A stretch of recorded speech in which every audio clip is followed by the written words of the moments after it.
up and we're in the boat, that is put into the hole and it stops any water coming up. But if it's chucking it down outside, then you need that not open. Just got some catches there to hold the door open. Now inside these tanks there's a problem with water getting in. It's down there and just runs straight in, there's not enough lip.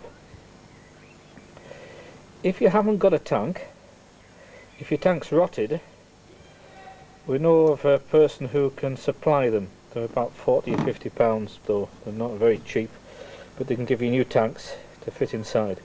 But if you don't know whether you can see on here, to cure the problem of the water bridging over there, can you see what I've done is glued angle all the way around, and that raises it. It's glued underneath with the liquid polyurethane, and it stops the water coming in and into your tank, and it'll just run down the edge. That stops these filling full of water. That's just the storage tank. That one, that's the where we put the odds and ends. The other side, of course, is where you keep the gas.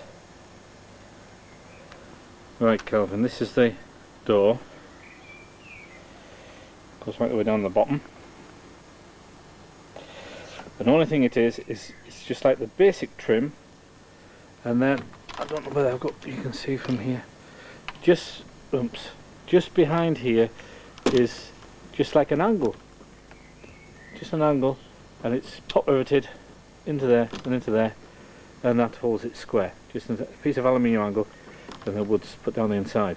But if you can get some trim, aluminium trim, you can cut it to whatever length you want and just pop rivet the angle on, and you can make up yourself quite easily new doors.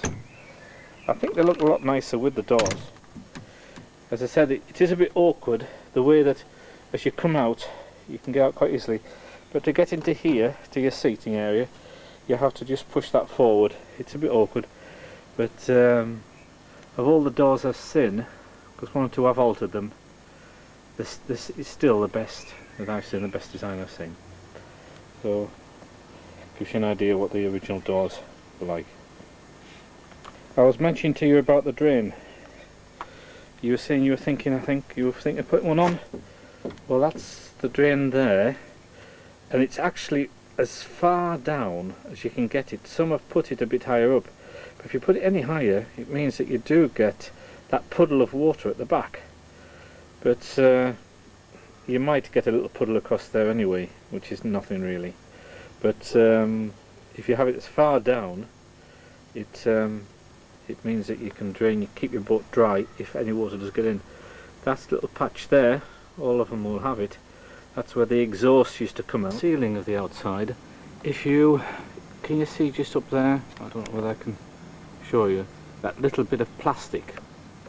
If you don't cut that out, you can't seal it correctly. The priority is that you must seal the outside of the boat before you do anything else. What you need to do, what I found is best, is take a standing knife and just at 45 degrees cut deep into the back, and that little bit of plastic will come out, and that also leaves a little lip in the back there where you can pipe in a very thin layer of liquid polyurethane or a very good quality silicone, and that seals the edge of the trim. It doesn't allow any water in. Do it all the way around. You don't really need to do that top strip there because the water actually will just run off and run down, but everything else needs to be done, otherwise the water just weeps in through it. Well, I hope this helps you, Kelvin. As you've seen, because of the shortness of the time, I haven't been able to clean the boat up. It's been stood like this for about 9 months, so it's been very dirty, but when it's cleaned up it looks quite smart. And of course the main thing is that you've got in such a small area such a large amount of living space that 2 or 3 people can quite easily live in. If you want some advice on setting up the brakes, because that's another thing that helps in the anti-snaking, If you just give me a ring, I'll be able to explain the way of setting the brakes up so that it's easy on the braking system and the towing. You can see I've got some water coming in on the windowsill there. I think it's because there was no seal on the outside of the frame. So what I've done is I've taken the window frame out, which is quite a simple job to do. This is the frame. As you can see, there should be some sealant down the back there and down the side, but when it was built originally, not much sealant was put in. So what I'm having to do is to take the whole frame out, which actually is just an insert that fits inside, and reseal it. In order to do that, there is, as you can see, just 6 screws, which were a bit difficult to get out because they were rusty. But once you got those screws out, it was a case of just tapping it with a block of wood on the 4 corners, and the whole thing slid out. So what I'm going to do now is clean all this rubbish off, which is some of their like rubberized sticky sealant. Clean it all out and set it in with either silicone or liquid polyurethane. So basically that there is the frame that fits inside. I'll show you where it goes in a minute. That's the frame. That's it without the frame in. I don't know whether you can see that there's just been little bits of sealant. There's gaps.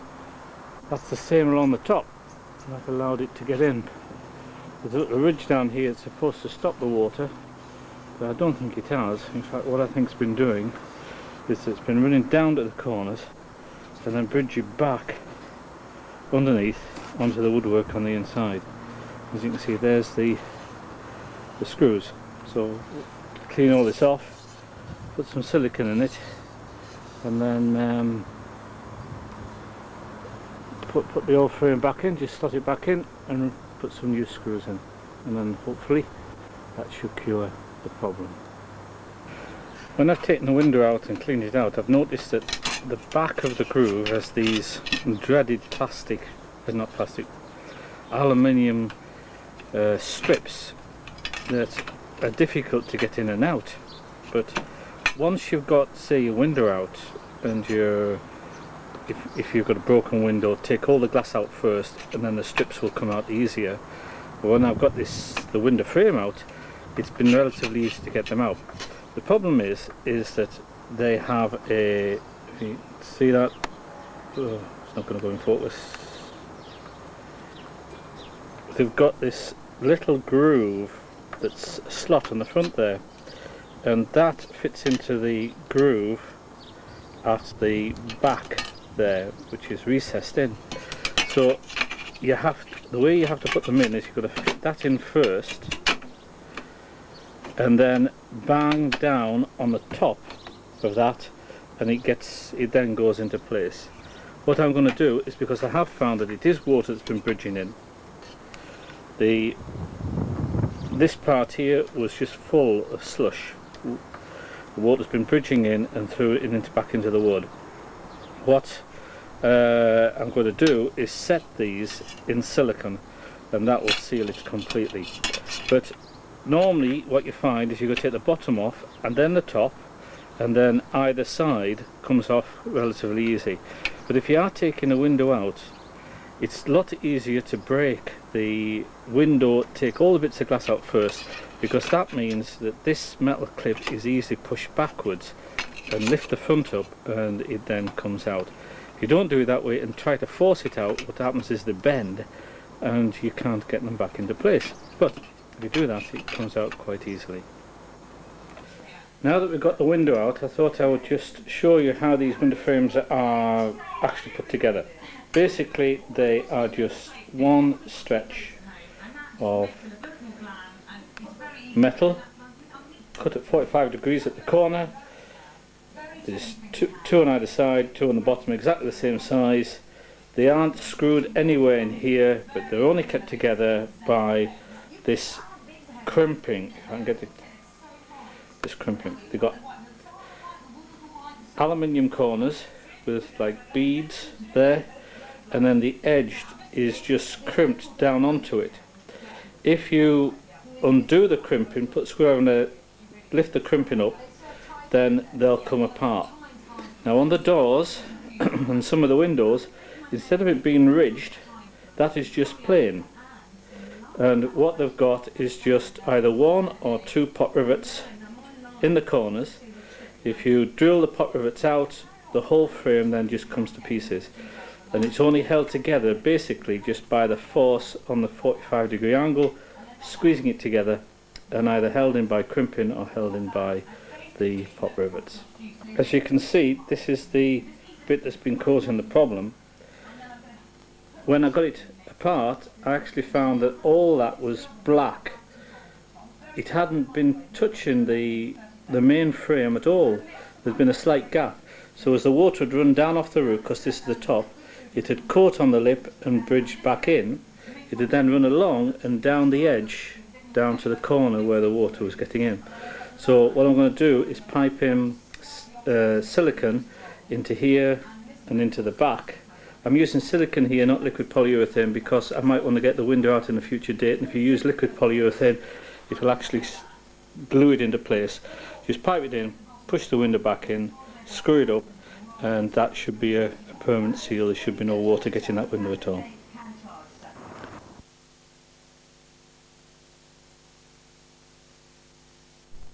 You wanted me to do a bit on the tape about the brakes, since all yours are off the boat. I thought I'd start by just showing you how not to do things.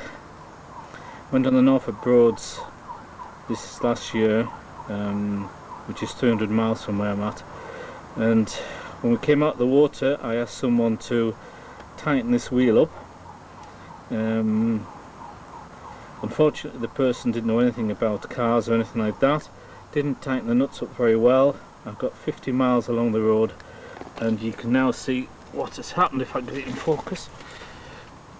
If you can see, the nut is completely loose, both top and bottom, and has worn a hole clean through the actual wheel.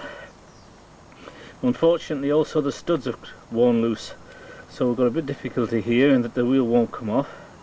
What I'll have to do is actually take the nut off the centre of the bearing there, pull the whole thing out, take it down to my mate's works and spot weld the back of the two nuts that are having difficulty, and then we'll be able to take it to bits. What we can do with this, if the nuts have come loose in the actual housing at the back, is either build it up with weld. We could actually weld the stud on, or we could just build it up with brazing, the hole with brazing, and buy two new studs which you can get from in suspension units, and if you hit them into brass, they'll go in tight. So that's a project I've got now. So I'll do this before I actually show you how the wheels are attached to the boat and how the brake cables and rods are. This shows the setup of the brake system. The same as on the old-fashioned caravans. The drums are on the Mark 1, they're Morris 1000 van drums, and the springs, they're the same springs off the Morris 1000. Pulls on a rod going backwards through the drum, and that expands the caliper on there. These bits are not available, but you would have to go and have a look at some old scrap caravans, old trailer firms, to see if they've got any parts in. I'll go underneath now and I'll show you what it's like underneath. This is the system underneath. As you can see, there's a rod comes out there, goes right underneath to a swivel bar, which is just, I'll get a light on it, it's just over there, and from the swivel bar it goes, rod goes to the other wheel, and also there's some adjusters which comes to the cable that is hanging loose there, to go to the front and the back of the boat. Those adjusters there, if I can get closer to it, those adjusters there, you can still get them from in suspension units. The rods on Mark II were stainless steel rods. On this I've used new rods. I put some new rods on. They're made from galvanized threaded bar, which you can get from any local good nut and bolt. It's about 6 or 8 mil, and I've also put an adjuster. If you can see that there, you see it's I've welded an adjuster into it, and that helps with the adjustment of the brakes. Now, how you set your brakes up is you take all the boat off, all the weight off the wheels, put the boat up in the air so that you can move that wheel and also move the wheel on this side. I slacken that adjuster off, and then with the clicking ratchet that's actually inside the drum, I adjust it so that it is 2 clicks from being from starting to bind on the wheel. I'll show you the clicking ratchet now. The clicking ratchet is just there, and you adjust it so that it's 2 or 3 clicks from the brake actually binding.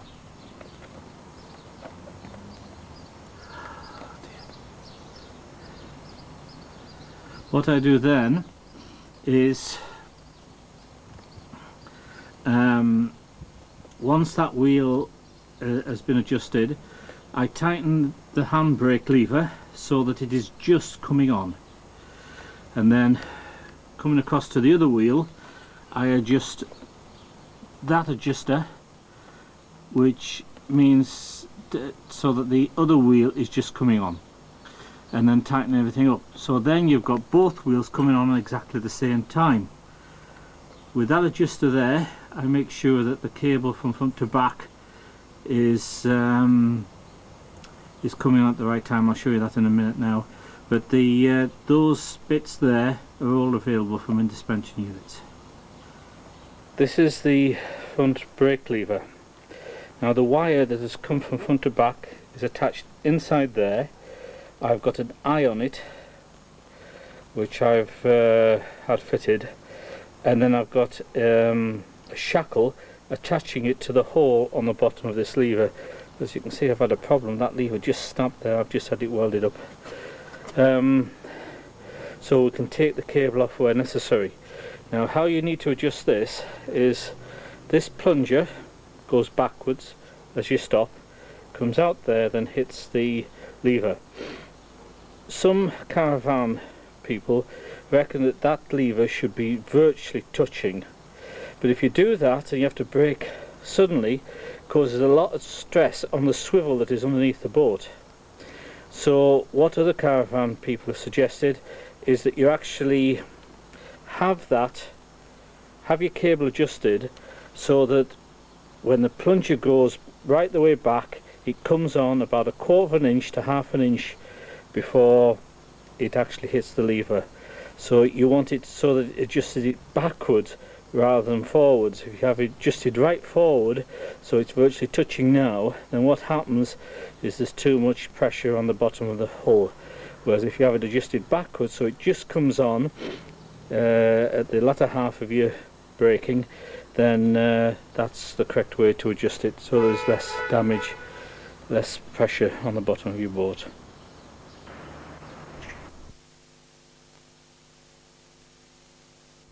You'll have to excuse the state of the boat. As you know, I've been ill for quite some time. It hasn't been cleaned for 9 months, so I'll just explain one or two of the things that is supplemented to the rest of the tape, or the other tape that you've got. As you can see, the hitch is up now. That's how it is when we're in the water. If you notice that I mentioned some alterations to the front of the wheel. As you can see, when it's back, it doesn't come any far forward than the extension pieces that we put on. Those extension pieces are very good in that they make the whole chassis, the whole drop hitch, solid as you're driving along.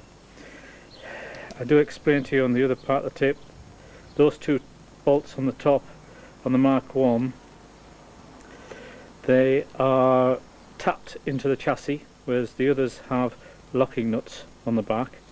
You'll be taking all this off. It's a good chance to clean it up or do any welding that needs to be done to it. You see that bottom bolt there, it swings on. If you put a bit of heat on that, get that out and put some grease on it, it makes it work right. As you can see, it's supposed to be another bolt or a clip supposed to go through it there, and it's supposed to swing and move inside there, not in there. A lot of them seize up inside there, and the movement then is just on that tiny little bit, and it wears quite quickly. So if you put a bit of heat on, you'll be able to get that out. The chassis mechanism works if you do what we recommend in the club and strengthen it a bit, and it also, if you can remove that bolt, means you can take it off, and it adds to the security of the boat, doesn't it? I was mentioning to you in the other tape, or the other part of the tape, that cutting 4 inches off the top of these stands helps. As you can see, the boat now is just resting on the wheels, and it just needs a slight lift on the front and those will drop out. Now if you can imagine, it's 5 inches higher or 4 inches higher, it's virtually impossible. You've got to lift the whole boat out up in the air in order to get them out, and they do catch weed if you're going any long distances. If you're in the water for quite some time, I normally take them out, and it stops the weed catching. The covers there for the wheel arches, if yours haven't got them, we've got a mould that you can make a new one from, and just get in touch with me and I'll sort that out for you. The brakes underneath, the actual shoes, they're Morris 1000 Vans shoes on the Mark 1, and the rods and the mechanism in the centre of the boat, most of them are still available from Indispension, that makes the Indispension units. So if you've got to do any work on that, just get in touch with them. The first priority if you are doing your boat is you've got to seal the outside. Along that top ridge and also around all the frames. On the rest of the tape it explains how to do that. If you've got it all stripped out, now's the time to do it. Get it all cleaned out thoroughly, sealed up, and when you've got all the panels off, you'll be able to tell whether there's any water. You can have a completely dry boat and have no problems with them. Basically there was a problem. You can see the top moulding, the aluminium, and then there's the deck moulding behind that piece of wood. That top moulding actually goes on the inside of the aluminium, not on the outside, so any water running down, if that seal goes as it does, it bridges straight inside your cabin and spoils all your woodwork. And likewise the panelling, which was made by just double glazing units, double glazing firm, they use the plastic inserts, which as time goes on it goes brittle and hard, cracks, and water gets into those panels. But on the rest of the tape which you've got, it explains how to seal it, and as I say, many of us have done it and we've got a completely dry boat because of it. I've stripped the inside of the boat out so that you can see what I've done with mine. It helps you a little bit. Of course you're going to renew the forward to back section as well as the cross section. As you can see there, it's glassed up to about there, so you need to clean that back to about 6 inches on either side. Cut it off with a wood chisel and the glass will just cut away. Grind it back with a grinder with a sanding disc on, and as I said, we've got plans so you can make your chassis members up and then glass them back in. As explained to you about the tangs, I'll show you them just now.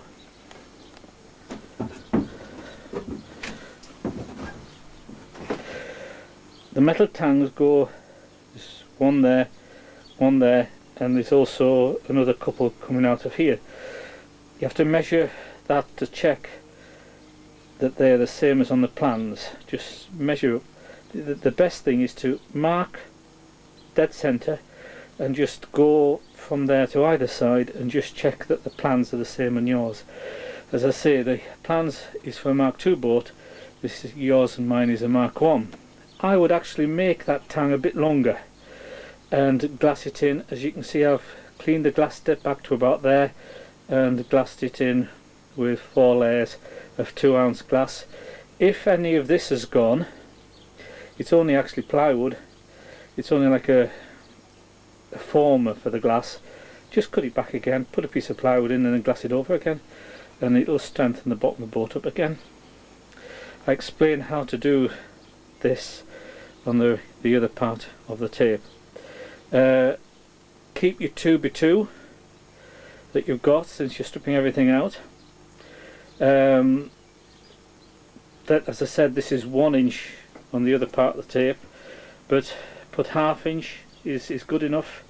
1/2 inch ply is good enough to take the strength. If you are going to rebuild everything, as you are, it might be good to go to a caravan scrap place and try and get all the bits. These units are from the caravan scrap place, and quite a number have done that, and they've been able to use quite a bit of the units.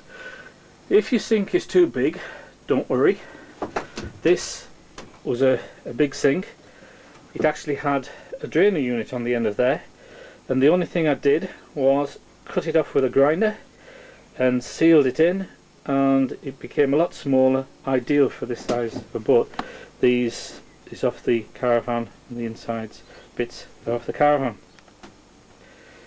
I took all these bunks out of mine to give it a lot more space, and that's a folded chair which goes in place. You can see the place is a right mess because I'm in the throes of doing work to it to get it through its new test.